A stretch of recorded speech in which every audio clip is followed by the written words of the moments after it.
자, 이 내용과 관련해서 취재 기자와 보다 자세한 내용을 짚어보겠습니다. 집중 분석 보도국 성룡희 기자 나와 있습니다. 자, 성 기자. 네. 그 9살 아이를 그 여행용 가방에 그것도 몇 시간 동안이나 이렇게 가둬놨다는 게 사실 믿기지 않을 정도로 충격적이거든요. 네. 동물들도 이렇게 안 할 것 같은데 먼저 이 사건 내용부터 간략하게 다시 한번 짚어주시죠. 네, 이 사건이 접수된 게 그제 저녁 7시 25분쯤이었습니다. 네. 9살 남자아이가 여행용 가방에서 의식을 잃었다는 신고였는데요. 네. 신고를 한 건 이 쓰러진 아동 A군의 의붓어머니 43살 B씨였습니다. 예. 학대를 의심한 119가 경찰에 신고해 조사를 벌였는데 의붓어머니 B씨에게서 충격적인 진술이 나옵니다. 아이가 거짓말을 해서 훈육 차원으로 가방에 들어가라고 했고 두세 시간 뒤 확인해 보니 의식이 없는 상태였다는 겁니다. A군 키가 130cm, 몸무게가 23kg 정도라고 하거든요. 예. 이 9살에서 10살 표준 체중이 31kg 정도로 이 또래에 비해서 마른 편이긴 하지만 이 가로 40, 세로 60, 이거 60cm에 불과한 그것도 딱딱한 플라스틱으로 된 여행용 가방 안에서 몇 시간을 감당할 수가 없었겠죠. 그렇겠죠. 그런데 오늘 더 충격적인 진술이 나왔습니다. 이 의붓 어머니가 경찰 조사에서 가방 2개를 이용해 무려 7시간 넘게 가뒀다고 실토를 한 겁니다. 예. 당시 심정지 상태로 병원으로 옮겨진 A군은 여전히 의식이 없는 상태로 인공호흡기에 의지하고 있습니다. 참 상상하기도 싫을 정도로 좀 끔찍한데 네. 앞선 리포트에서도 이런 내용이 나왔지만 그 학대 정황은 이미 한 달 전부터 좀 확인이 됐다고 좀 알려지고 있잖아요. 그렇습니다. 그런데 경찰이라든지 아동보호 전문기관이라든지 또 학교라든지 이런 어느 곳 하나 이번 사건을 좀 막지 못한 것 같아요.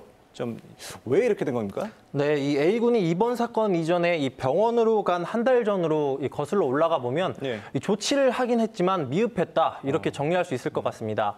A군이 앞서 병원에 간 건 지난 5월 5일 이 어린이날이었습니다. 예. 의붓 어머니 B씨가 욕실에서 이 세면대에 부딪혀 머리를 다쳤다면서 A군을 응급실에 데려간 건데요.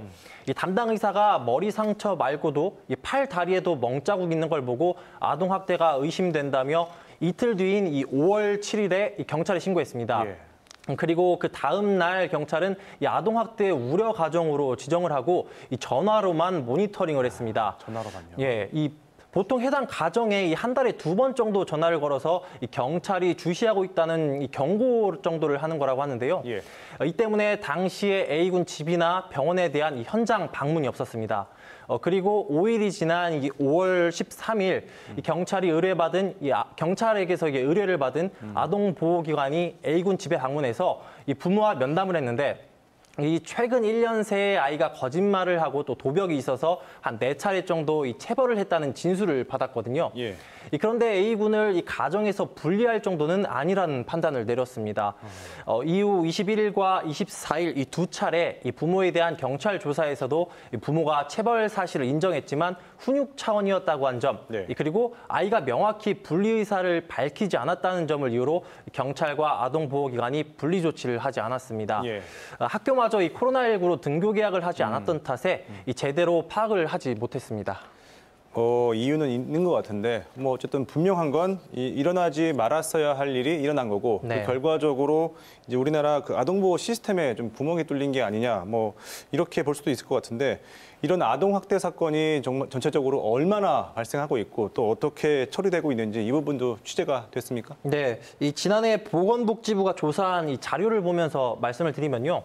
2018년 아동보호기관의 아동학대로 접수된 전체 신고 건수가 무려 3만 3천여 건입니다. 예.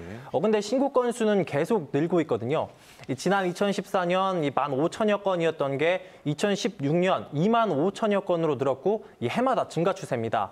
또 누구에게 학대받는지 보면 이번 사건처럼 부모에 의한 학대가 78.4%로 절대적으로 많습니다.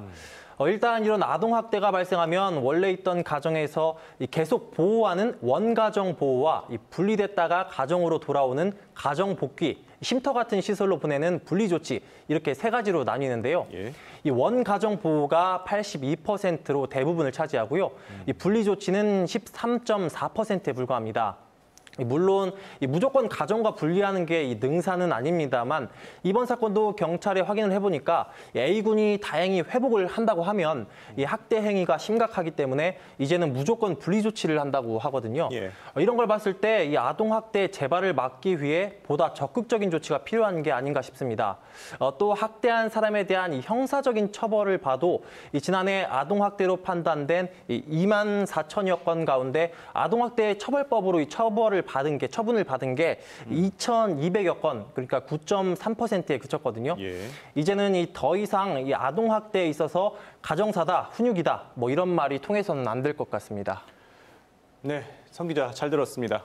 수고하셨습니다.